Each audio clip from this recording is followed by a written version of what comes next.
Hello, and welcome to the Narrowing Path, Walking the Spiritual Walk.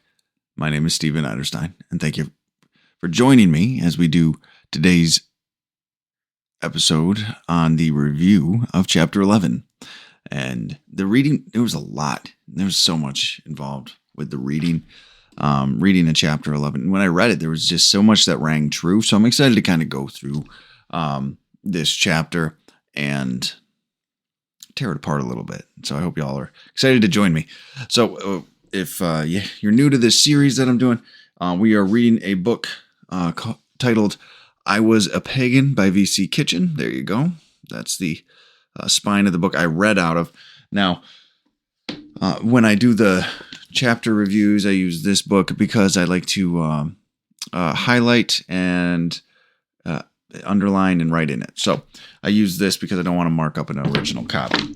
So I'm looking forward to it. So let's go ahead and we'll dig right into this. And also, if you like this type of content, if you like spirituality, spiritual growth, personal development, understanding, please don't hesitate to give us a subscribe, give us a like. You can follow us on Facebook as well. And we also are on Spotify and Apple Podcasts. So go ahead and follow us there too if you'd like. So here we go. We're going to go over Chapter 11. Now, Chapter 11 is called The Business of Being Remarried and the subheading of Wedlock. Now, it's just so interesting to see how the problems back then, and again, this was written in the 1930s. I think the book was published in 34. I'm not exactly sure of the time frame he was writing this book. But V.C. Kitchen's account of what was going on in society and in all aspects so far, it just makes me realize that the problems we're going through today really aren't anything new. These are things that we've been facing for a very long time, and some are worse today, some are a little better today, but we still have a lot of the same exact problems, right? And that does not exclude marriage. That does not exclude romantic involvement in romantic relationships. So it's awesome to be able to read this and just identify how it still shows up today, right? And how things like really do come to fruition. And there's at least one spot I'm thinking of with that. So let's go ahead and we'll get into it. And I just think it's really quite funny how he opens this up. He opens this up with him disclosing what at one point was his a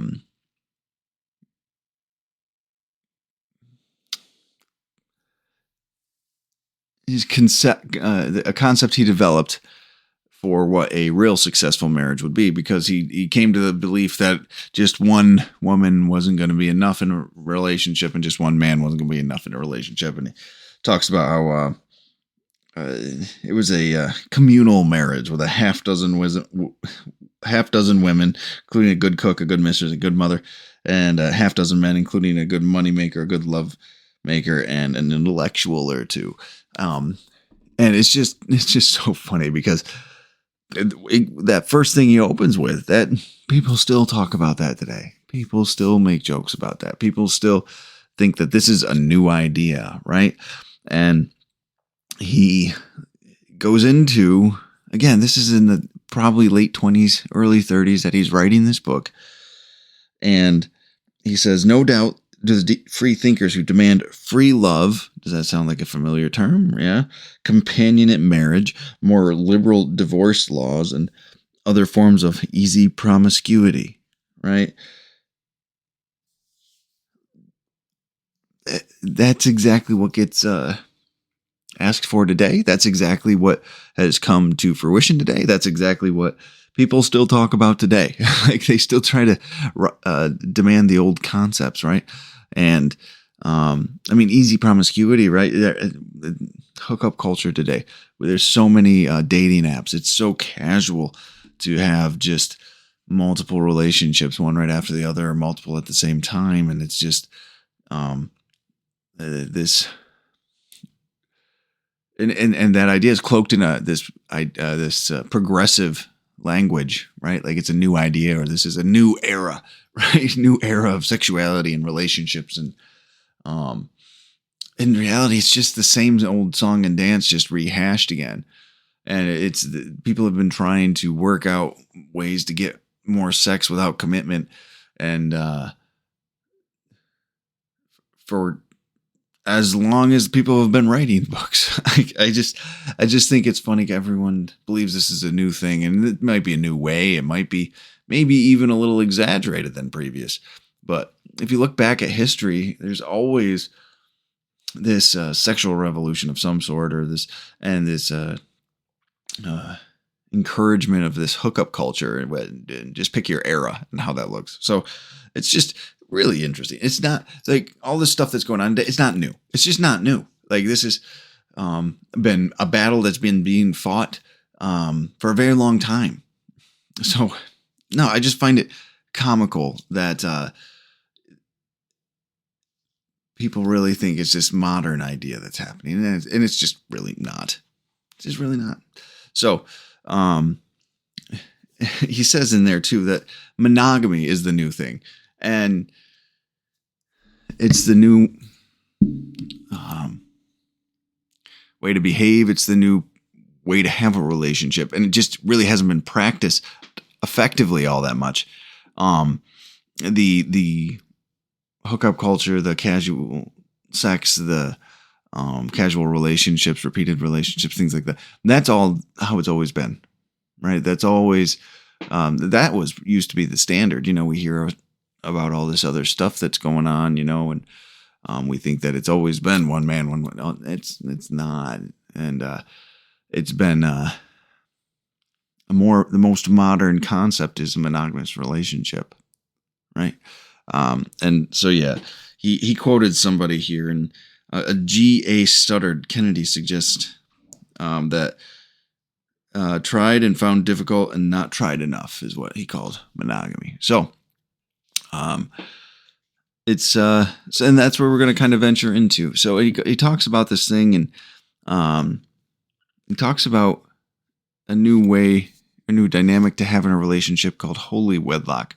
And he makes sure to let us know that it's not just a marriage recognized by the church, right? Because it could easily be construed as that, but it's got much more depth to it. So I'm actually going to read his definition of it. And if you're following along, it's on page 149 here, about halfway through that second paragraph. And so I'm going to go ahead and read it, and we can talk about it a little bit. Its name is holy wedlock. I do not mean simply a marriage sanctioned by the church. There are plenty of those which are far from holy. I mean a marriage entered into neither for its selfish, sensuous satisfactions, nor for its social economic consequences, but for the purpose of spiritual growth. I mean a marriage where both parties contract not only with each other, but with their maker. I mean a marriage which successfully and joyously carries out the marriage vows. I mean a marriage in which bride and groom fully and freely surrender self-will, not becoming a henpecked husband or a submissive wife, but a man and wife hand-picked for each other under God's guidance and submissive to his will. So, a wholly different concept, not because it'll serve you socially and economically, not because you're just looking for not because men are just looking for a mother of their kids, that not because they just want to enjoy the sensuous side of the relationship, the sexual side of it, right? But a holy wedlock is a commitment to each other, but also a commitment to the God of your understanding, commitment to a life of service, and to build a life that would best reflect God working through that relationship, right? So a relationship that's based in spiritual growth, and it's based in a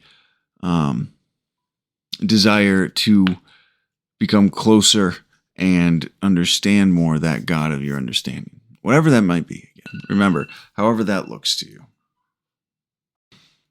Sorry for the pause there. Technical difficulty. But yeah, so that's a wholly new, different type of definition of marriage, right? And this is one that was spoken about 80 years ago, 90 years ago, longer than that ago, almost 100 years ago, right? So this is a concept that's still been lost today. So many marriages today are based on so many superficial things, whether it's money or strength of social status, or marriage of convenience, even, or companionship, right? It's so much deeper than that. It's so much more than that, right? And I love that definition. I love how he brings the central focus of a marriage and a relationship like that to be God-centered and God-focused, because there's so many people that approach it with a wrong perspective and a wrong understanding. So the next part that that he goes into here, it's pretty much the opposite. He's saying, he starts talking about how it looks a lot of the time right now, and back then, right now, and also right now. I think this is part of this chapter that when you look at things, it's gotten worse. Maybe worse isn't the right word. These traits have grown and they've become more prominent in relationships, right? And so, which would be holy wedlock would be people focused on God and not themselves or each other, right? And bringing a marriage under God's guidance, and to provide that contented marriage. And if you don't do that, the opposite would be a broken marriage, a marriage that breaks down, one that is selfish and self-centered on both sides, right? One that doesn't have God actually brought into it. So the page 150, I'm going to read his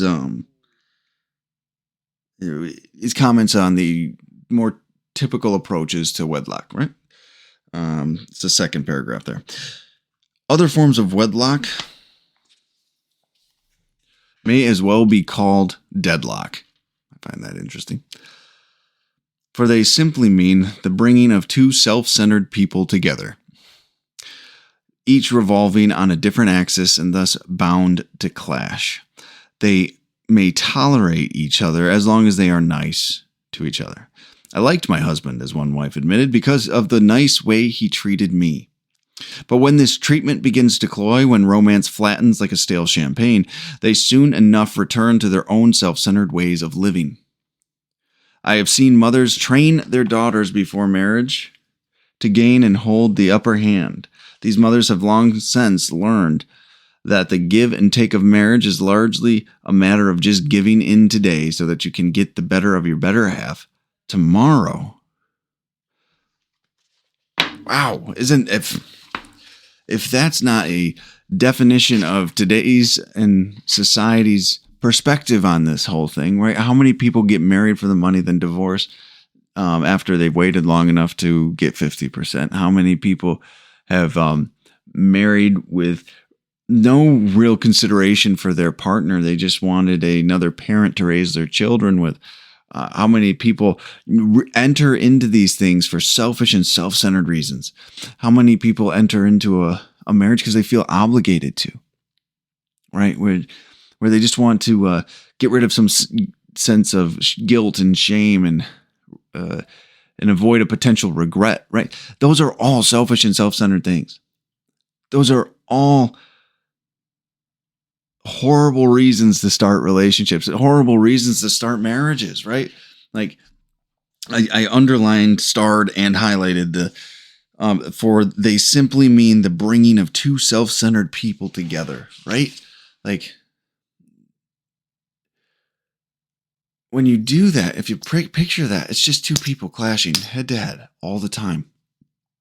Because it's two people that got into this relationship for different selfish reasons, and each is trying to take from the other. I thought it was so sad So incredibly sad to read. I have seen mothers train their daughters before marriage to gain and hold the upper hand. But then I think about it and how much of this stuff is on the internet, on these apps.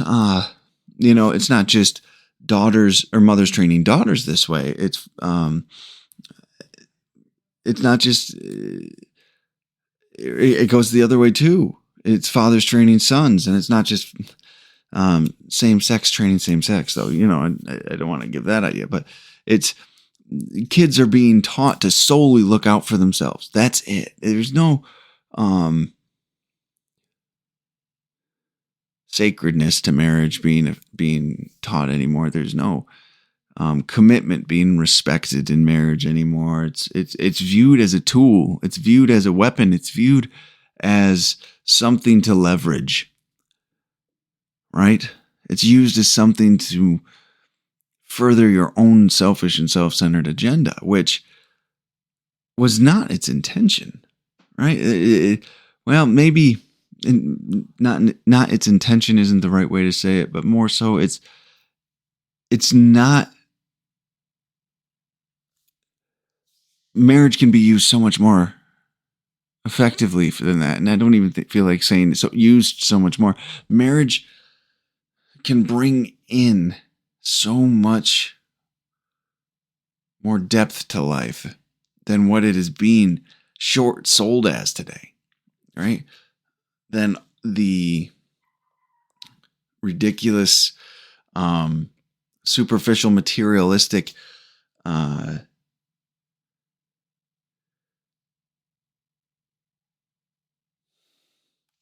joke it's been made into. I can't really think of a better way to say that, right? People don't take it seriously anymore, right? And it's sad because after that, and when a relationship gets started under that, right, and it's based on these materialistic or this concern with external appearances, and he goes into that and talked about how that false presentation really bleeds down into the rest of the family too, because two selfish and self-centered people that get together and then they continue to and then have kids, and they teach their kids that, right? Like, it's this hugely just false image that gets portrayed. It's this fear-based false presentation of a perfect put together family that they don't want the rest of the world to see. He says, under the calm exterior, however, was a constant conflict of desires, a conflict of self-centered egos unremittingly at war, right?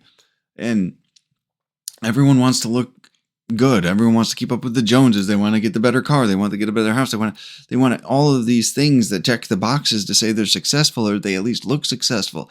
And in reality, if you go into the household, it's miserable. There's no love there. It's people just trying to take and take and take out of the relationship or out of the circumstance to get what they want, so they can actually then convince themselves they're happy or they're winning. What a sad state of a relationship that is. What a sad thing to actually pass on to your children, as that's the example of a relationship you should have. And he says those types of relationships will inevitably lead to divorce, because that constant battle, that's misery, just the manufacture of misery in those situations, isn't it? It's just a constant struggle to get what you want. And when you don't, it's resentment. When you don't, it's a feeling of disregard, right? It's a feeling of unappreciativeness. It's there's no gratitude. There's no love. There's no genuine kindness and compassion left in the relationship, because that's only done when it benefits the other, or when it benefits oneself in those types of relationships. So what's that do? Eventually, right? He said that quote about the kind. My husband was kind. I liked my husband. He was kind to me. I liked the way he treated me. Well, if for some reason she doesn't think he's being kind anymore, he's not treating her exactly how she wants to be treated, she leaves, right? So the relationship is based purely on the utility. And that's just heartbreaking, you know? And when that's the situation. No wonder things lead to divorce. We have the most divorce in our culture than ever before. People are just stopping getting married because they don't see the point in it, right? Because the institution of marriage has been eroded to such a dramatic extent that people don't even see it more than just a legality in our society, when really it's a vessel for growth and understanding and spiritual connectedness with another person and a God of your understanding. Like there's so much more that comes from a healthy relationship.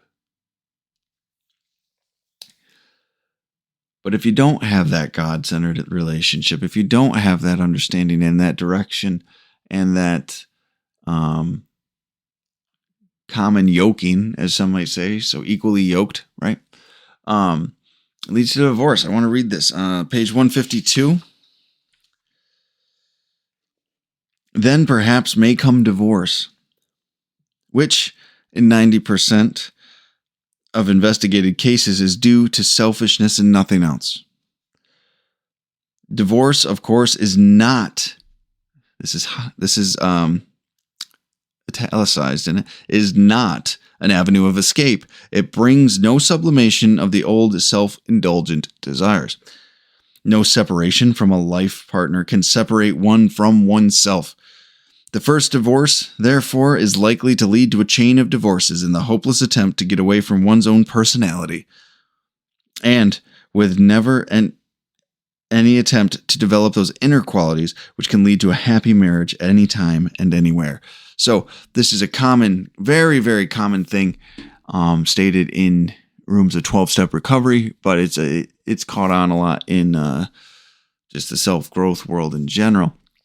Is the wherever you go, there you are. You bring you wherever you go. Those are two different ways to say it, right? But if you have had 3 divorces, who is most likely the problem? Well, if they're all crazy, they all cheat on me, they all this, they all that. Well, why are you picking those types of people? What are you basing your relationship on, right? Like, I love that he points this part out. He says they go into this relationship with the wrong motives and wrong understanding of it. Then they have this relationship. It goes bad. They get a divorce. And then for some reason they can't figure out, they keep having divorces one after another. Because after you've broken that seal, it's easy to go get another one, right? So if that person doesn't make you happy, move on to the next. If that person doesn't make you happy, move on to the next. That's not their job. That's not the requirement, is that they make you happy. That's your job to take a look at your own self and bring happiness and joy to the table, right? To bring peace and contentment to the table.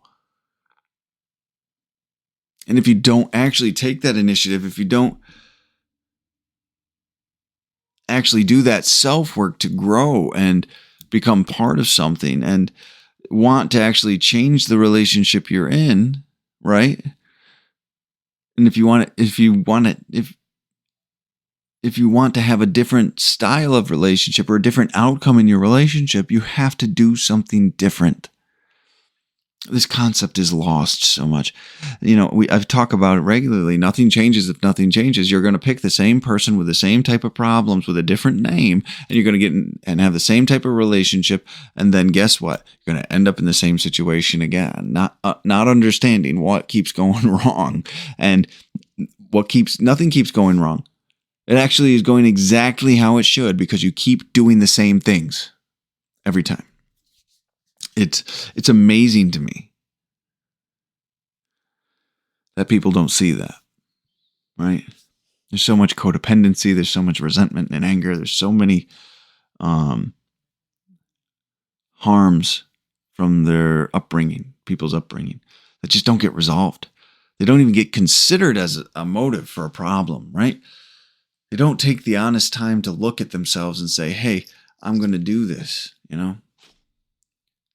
And he talks about later on, I think at the bottom of that page, is that it's a Christ-like ideal that fixes a marriage as well as everything else, right? We've talked about this, having this Christ-like ideal, regardless of what your spiritual practice is and your religious practice is, or what God you serve, or what you believe that God of your understanding means, right? A Christ-like ideal is still the ideal for all of those. How to conduct yourself in life will fix so many of the problems, will fix so many of the issues going on, right? But instead, we try to just do it our own way, right? So I only bring all that in just to say that the Christ-like ideal doesn't just revert to Christianity, right? If you look at the practices and the teachings of Jesus Christ in the Bible, right, this is a wholly different thing that anyone of any denomination or understanding or perspective can take upon themselves and let it mold and shape their character to improve themselves. And I think that's so important to actually realize.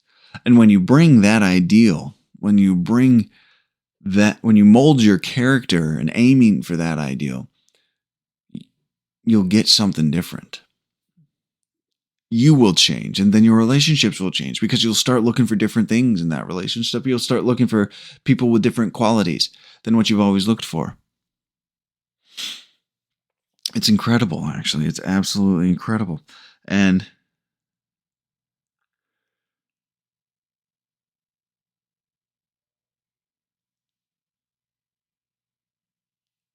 when you repair that relationship with the God of your understanding, when you actually take that initiative,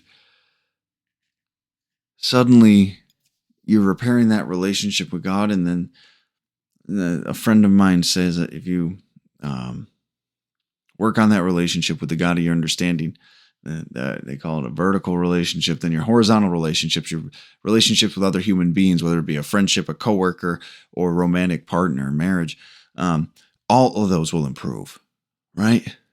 So you do one thing. You you strive to have a righteous character and improve the relationship with the God of your understanding. And suddenly your marriage gets better, your job gets better, your coworkers treat you differently, you have different friend group, or your friends treat you differently. It's amazing how just you doing one thing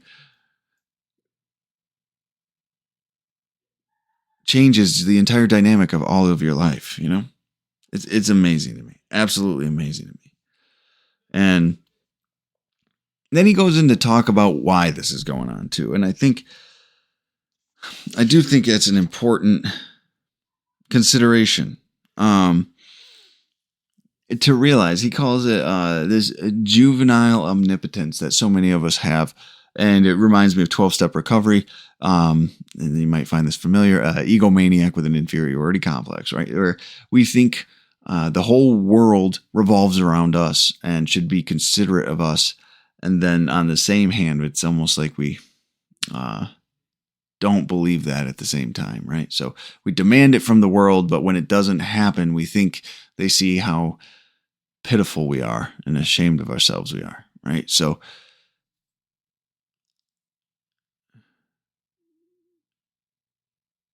we bring that self-centeredness and that egotistical view of the world into the relationship. And usually if the one's like that, the other's going to be like that, which I'm sorry to say that's the truth. It's very, very rare you find a healthy person that initiated a relationship with an unhealthy person in that way. But most of the time it's two people that have this juvenile omnipotence. They brought it with them. You brought it with you. And then you have this clash of egos the entire time. Right. And then that juvenile omnipotence, I really like that phrase, bleeds into every other part of your life. But if you recenter yourself around Christ, in other words, you take you out of the middle and the middle focus of your world, suddenly it's not all about you. Suddenly you start to mature. Suddenly you start to have consideration and compassion and empathy. Suddenly you have a service-oriented mindset because the world isn't revolving around you anymore. It's not your initiative to make the world serve you in every way, shape, and form, which is very hard for many people to conceptualize. It was very difficult for me to conceptualize, right? Like, I'm speaking from this as a person that has destroyed a good couple of relationships because of my own lack of understanding and awareness and personal growth. I was a very selfish and self-centered person for a very long time. And to be able to say I've made a lot of progress on that is something I'm really grateful for, you know? And I can tell you, striving to have a better, more strength of character in my life and to actually walk in towards this righteous ideal, it bled into every single area of my life. You know, it started to improve everything. And it made such an impact in my romantic relationships, you know, and to be able to say, I feel as though I'm a healthy individual, to be able to engage in a healthy relationship, that's a miracle for me. That's something I never thought would be possible.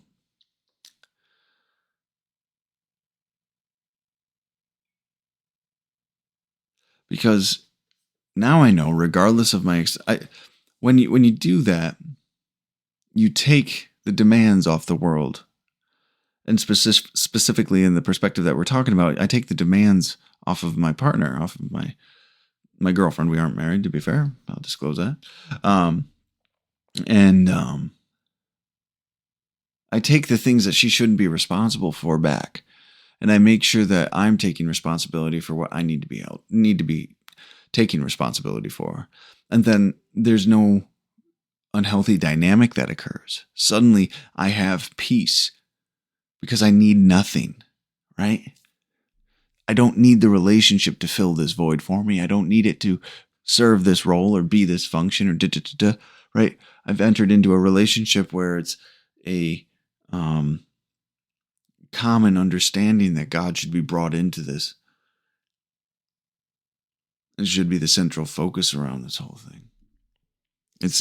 I love it. So we're going to move on to this reading today, though, where that peace, he talks about having this peace, and he talks about how he's never been so broke, technically, like financially broke in his life, but has the most peace he's ever had, right?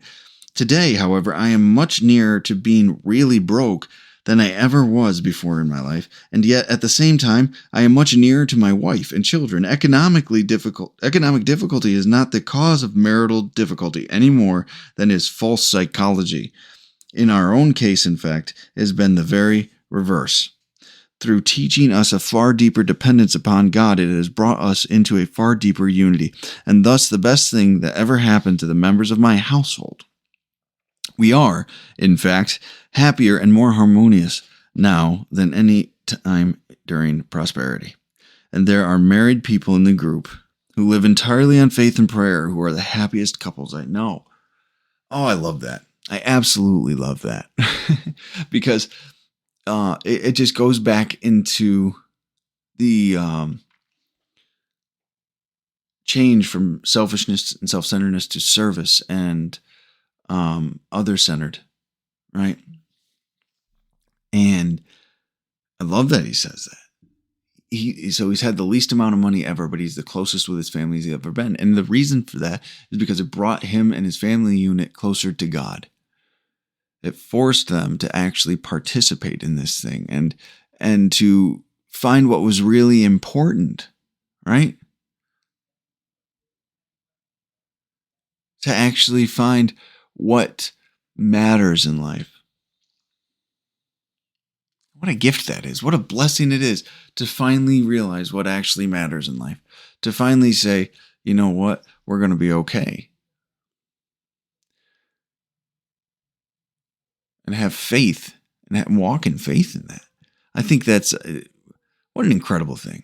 What an incredible blessing to have that restructuring of perspective and that peace of mind to trust and believe and have faith more so. To have that knowing that it will be okay. It's absolutely incredible. And he talks about how what we rarely desire is that spiritual alignment, right? And when I start to have that spiritual alignment, I start to change this perspective. I start to love things more than myself. And I start to remove me from the center, right? Like I said, you become God-centered and others-centered. So you start to focus on your children more. You start to focus on your partner more. You start to focus on the other people in your life. And when that happens, it's an amazing thing to actually be able to be a part of. And then you start to have these, like, it will affect it in ways you don't even quite realize. He talks about in the book that the children are now more healthily disciplined than they ever were when he was trying to make them act in a certain way, right?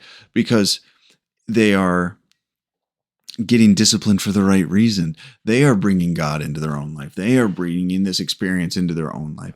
They are actually having an experience right along with the parents and actually building something like that. And that's amazing, right? Because all of this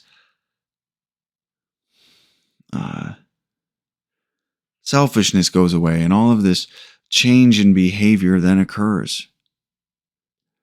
It's incredible to actually realize and consider that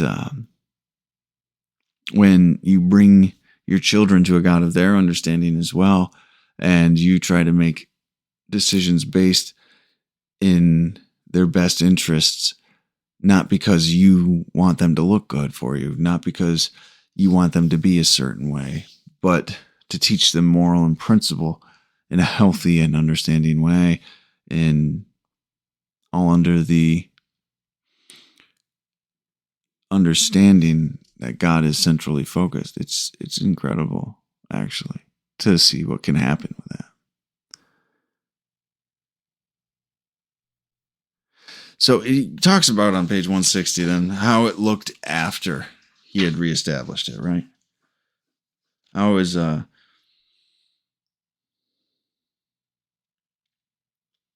relationship was completely reshapen. So again, this is page 160. Where once, in other words, physical affinity was about the only bond between us, like that physical attraction, like, hey, I find that you look good, right? And a waning bond at that. We are now united through our children, through our minds, through our interests, through our common work of winning people to Christ, and through an all-enveloping love of God. Right? Nothing to do with themselves, nothing to do with what they wanted. It's all of other people in service, right? We have become a team united and held together, not by some usual irksome ties of matrimonial harness, but by the freely chosen and willing accepted reign of God, right? So that matrimonial harness, that's the law, that's the legality of, I'm going to stay in this, we got married. I don't want to have to go through the process of getting a divorce. It's this and that, and convenient. Why would it change? It's too late. Blah. Any plethora of reasons. That's the matrimonial harness that he's talking about there. That's such a burden to bear because that means you don't want to be involved in that anymore because it doesn't serve you the way you want it to serve you. Right? So it's changed from, or it's, how did he word it? It's not held together with the matrimonial ties. It's held together because of the understanding and commitment to both people to be of service and bring God into it. The reign of God in the relationship. What an incredible picture that is. How powerful. I absolutely love that. And how it turns into, or how he's talking about how his marriage went from this selfish and self-centered thing to this selfless and self-sacrificing thing. And that's loving authentically, right? Where you don't get anything out of it. You're not doing things out of fear. You're not doing things out of self-serving motive or self-centeredness or self-absorption and image and perception, but for authentic, selfless service and love and that willingness to sacrifice for another person in your life. That's really what the love is, right? It's not a material sacrifice either. It's a willingness to put time in, to be compassionate and understanding, to be supportive and kind, to actually be a fulfilling partner, not just a pocketbook or a wallet, right? This is to spend quality time and build something together. There's so much more than just money and material things in these relationships,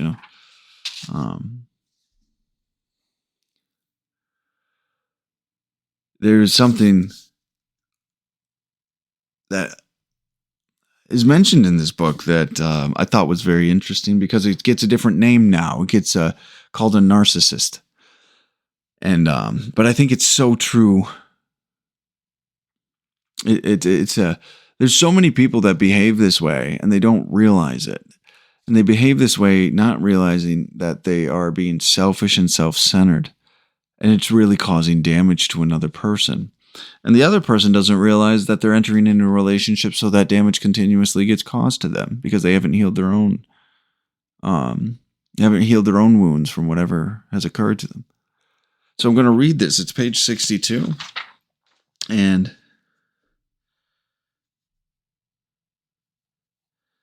it's kind of eye-opening if you haven't thought about it in this way. So I do not mean that with my efforts to escape, I had become a sort of Bluebeard who was cruel and harsh.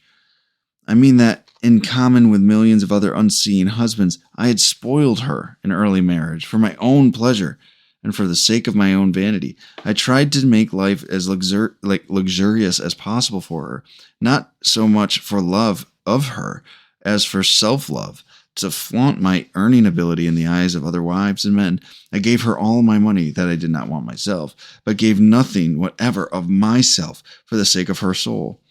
Then, tiring of this sport, I abandoned her, socially and spiritually, if not geographically. I sought my escape through other experiments and in office and speakeasy, while leaving her to lead a very thin existence. With the children neither of us understood, with church work that held no real significance for her, and a shallow life that had no contacts whatever in the world of reality. Thus I enacted the great American tragedy within the walls of my own home. Right?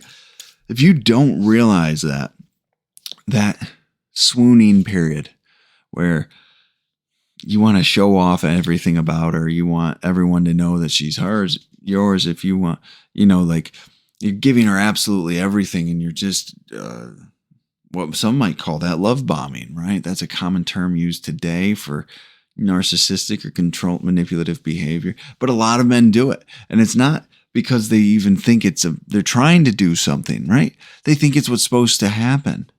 That's the way they've been taught to love, is to inundate with all of this stuff, to swoon and overwhelm. And the problem is, once the goal's achieved, the person's abandoned again, right? Like, I'm tired of doing this for you all the time. Well, you set the precedent that was what was going to happen, and they expect these things now, right? And they think that's how you're going to be all the time, and they think you've brought they've grown accustomed to these things, and then you get tired of it, and then you get resentful that it's still something you have to do, and it almost feels demanded or expected of you, and then suddenly it's avoidance, and then suddenly it's separation, and then the other part feels used and manipulated and taken advantage of, and it was never the intention.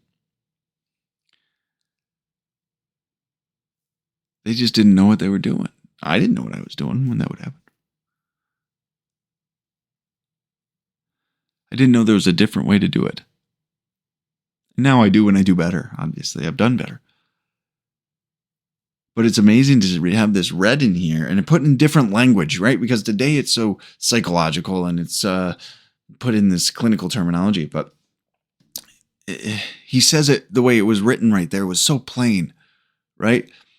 I adore somebody and treat them a certain way because it makes me feel good about myself and it serves me in some way. And when it doesn't do what I need it to for me anymore, I stop it. And then the other person feels completely abandoned in every way, shape, and form in a life that they didn't really know they were getting themselves into, or this is how it would be. Doesn't that describe the state of the United States right now with relationships? It's incredible to me. Absolutely incredible to me how much this is an applicable thing. And how, if you change that, if you take your selfishness out of it and you put God at the center of this relationship, that can change. You can have healthy interaction, healthy beginnings of relationships, healthy ways of doing things. And that is such a blessing. For those that don't know, you can change. For those that don't realize that that's what's happening, there's a different way. So just know that. And then he goes on in this part to talk about how he began to show up for his wife authentically, and they began to truly trust each other and to truly invest in the relationship and be a part of it, right? And the more they worked on themselves and the more they put God at the center, the better the relationship became, right? And the less they demanded of the other, and they put that on God, and they let the other person be exactly who they were, and they didn't try to change them or put them in some box and put unnecessary demands out there on them. They suddenly found that they enjoyed each other's company again, right? And that the entire marriage began to reshape, right? The way they interacted with their children, the way they interacted with the people, their friends, their families, the people of the Oxford group, their church group. It's such